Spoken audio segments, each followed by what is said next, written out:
বিগত নির্বাচনগুলোর কলঙ্ক মুছতে হলে একটি ভালো নির্বাচনের বিকল্প নেই। সুষ্ঠু ভোট করতে নির্বাচন কমিশন জিহাদ ঘোষণা করেছে বলে জানিয়েছেন কমিশনার আনোয়ারুল ইসলাম সরকার। আরেক কমিশনার মোহাম্মদ সানাউল্লাহ জানিয়েছেন, নির্বাচনের ২০ দিন আগে পোস্টাল ব্যালটে ভোট দিতে হবে প্রবাসীদের, রক্ষা করা হবে তাদের ভোটের গোপনীয়তা। মানিক শিকদারের রিপোর্ট। ত্রয়োদশ জাতীয় নির্বাচন সামনে রেখে সোমবার সকালে কুমিল্লায় বাংলাদেশ পল্লী উন্নয়ন একাডেমি বার্ডের সম্মেলন কক্ষে নির্বাচন কমিশনের দিনব্যাপী এই কর্মশালা।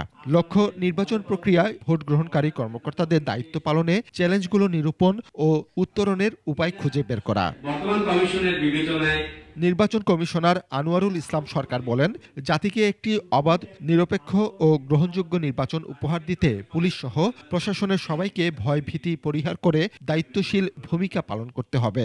বাংলাদেশের ইতিহাসে যতগুলো নির্বাচন হয়েছে, আসন্ন ত্রয়োদশ নির্বাচন অত্যন্ত গুরুত্বপূর্ণ এবং এই নির্বাচনের উপর নির্ভর করবে এদেশের ভবিষ্যৎ।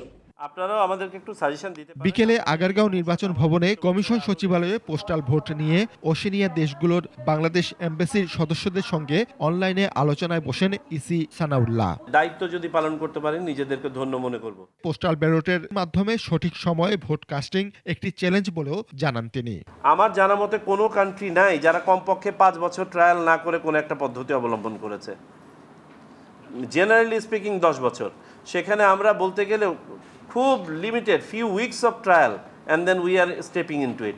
সো এটা যে কারণে আমাদের কিছু গ্লিচ থাকবে, বাট আমরা আশাবাদী আমাদের গ্লিচগুলো আমরা অন্য আমাদের যে উৎসাহ উদ্দীপনা সবার সম্পৃক্ততা তা দিয়ে আমরা কাটিয়ে উঠতে পারবো।